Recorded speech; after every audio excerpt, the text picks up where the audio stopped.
What's up? We're back. As you can tell, we're somewhere that we're usually not at. You know? We're fishing at Salem Pond. So we thought that we'd take you guys along, show you what we're doing today.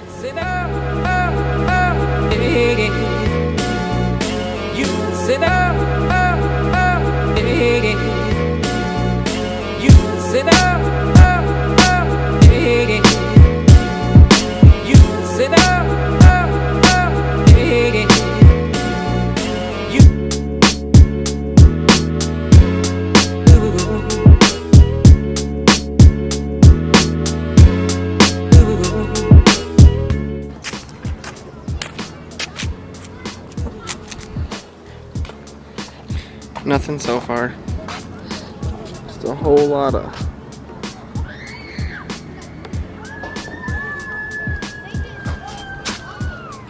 Fun fact, this is the pond we got engaged. Yeah, clear over there. We're also gonna have our baby shower. In what, like 3 days?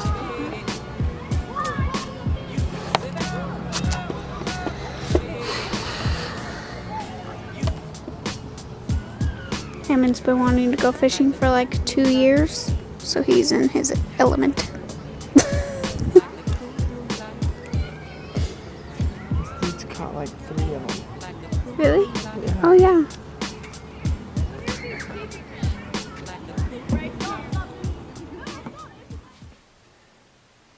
Zoom in a little bit. We just got back fishing. It was kind of dead. There's not any fish going on. I caught a sock. A sock. So we didn't record much there because it would have just been us sitting there. Oh. You sound like Courage the Cowardly Dog.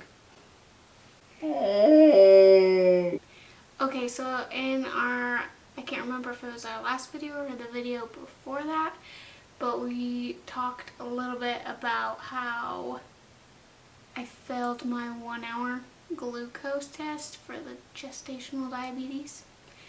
And so I had to go back and do the 3 hour test, and I actually had to go back twice because the first time I got sick and threw it up. It wasn't fun. So I had to go do it again, and I failed. So I have the gestational diabetes. But it's okay. We'll get through it. I already cried a lot, but we went and talked to a dietitian already. We tried to record a little bit there too, but we couldn't really because... We'll throw that clip in right now. Eat before that potentially? No. No? Okay. Okay. Oh So wait, the 1 hour? The 1 hour one. Yeah, so they didn't tell me to fast before. Okay. So that's why. Okay. And then, yeah. I was wondering. Yeah. But yeah, your 3 hour, it was just slightly elevated. Yeah. So we'll see. Our hope is that it can actually be diet controlled. If we control the amount of carbs coming in, we can control the amount of glucose you have by just diet alone. Okay.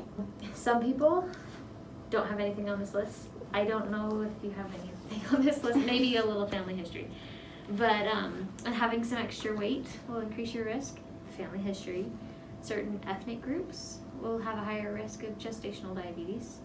Being older than 25, and then any blood sugar problems in the past. So, do you have anything on this list? I don't think any of those, other than my grandpa. Probably, yeah. So, that is not uncommon Okay. to have nothing on the list. It's somewhat random, and who knows why, honestly. So, the other thing to keep in mind is you are at a greater risk of having gestational diabetes with future pregnancies. So you'll be tested a little earlier in the pregnancy just to make sure we catch it early, but you may or may not have it. Okay. Okay? So does it go away like instantly? Yeah, after so I as have soon as you deliver, your diabetes should go away. Okay. The only reason why it wouldn't is if you had some sort of underlying diabetes. We have no reason to think that. And we'll have you test through pregnancy, but as soon as you deliver, this list here is the health risks that come from gestational diabetes. So there's some for your baby and there's some for you. These things, just keep in mind, if you have good blood sugar control, these things are very unlikely. So that's the idea.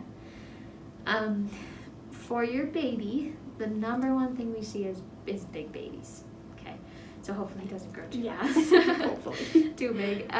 But we'll watch the size of the baby. By me, I don't mean me. It'll be your OB. My doctor. And if they notice that he's growing a little bit bigger, they may induce you early. That's definitely a possibility with gestational diabetes. Babies sometimes are born premature, a little early. And with that, there is a small chance that your baby could be a stillborn. That chance is something that we can't really take away, but it's reduced if you can bring your blood sugars down, right? Okay. So, good blood sugar control, very unlikely. Okay. And then your baby also could have some trouble breathing at first. This has to do with like premature babies have harder times breathing. But we usually help them out and they're fine on their own after a couple of days. And then low blood sugar and jaundice are things that we test for routinely. So if that is an issue for your baby, we'll catch it. And then the last thing for your baby is that he's at a risk of developing type 2 diabetes later in his life. So there's not really any protocol in place to get him tested, but what we do recommend is that you just teach him good habits. Is that pretty rare too, or is it pretty common? There's not actually too many studies on this because most people don't have that in their health history, that they were born in a gestational diabetes environment. But it is pretty common for you as the mom to get type 2 after. And it's not like a right away thing. This says, so 2 to 6 out of 10 women, so 20 to 60%, very wide range, they are diagnosed with type 2 diabetes by the time that baby reaches the age of 18. Keep in mind, type 2 diabetes is a little bit genetic, but it's also a lifestyle-related illness. So if you can maintain a healthy weight and exercise and eat right and just be healthy, you can. The last 2 potential problems for you are preeclampsia or high blood pressure in pregnancy. And then you're at a greater risk of needing a C-section, which this one comes back to the size of the baby. So if it's a normal sized baby, it's a normal risk.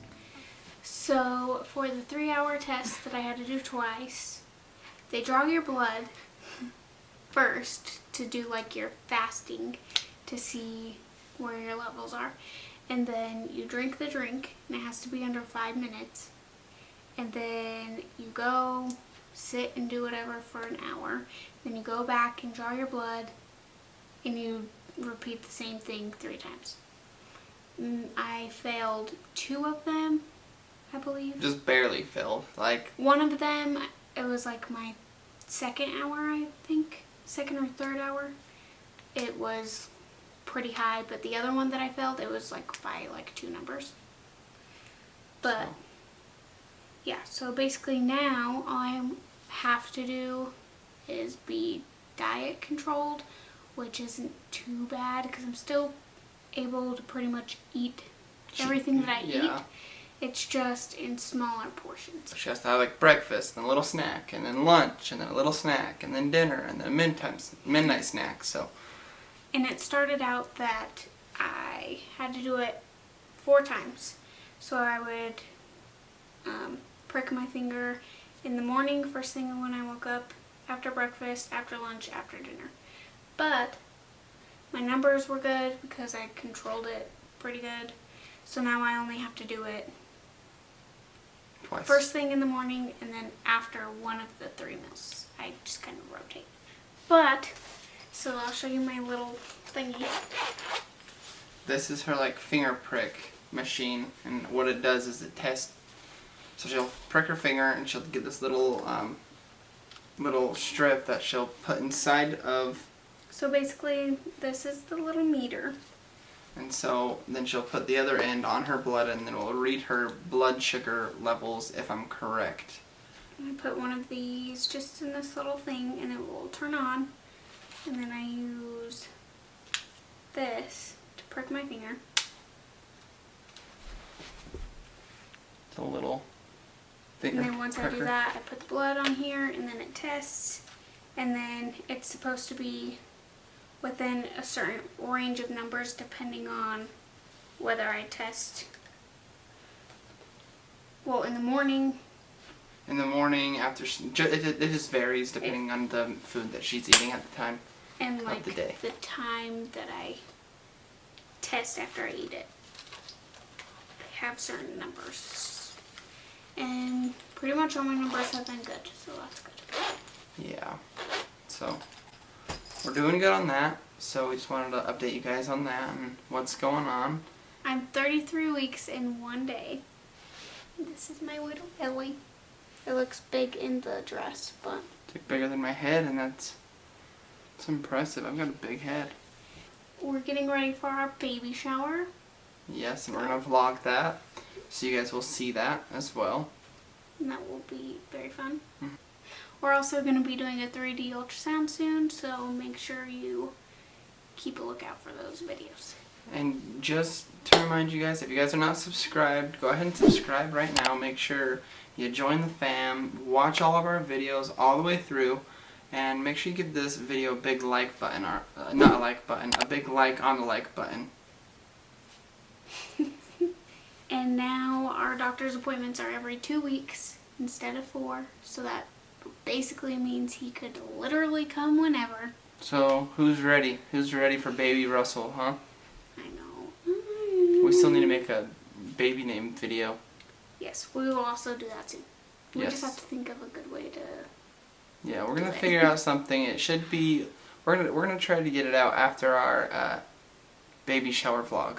So, if you have any ideas on how we could do it, feel free to drop a comment. Let us know what you'd like to see. But that's basically all. We just wanted to update you, and we'll see you in our next video.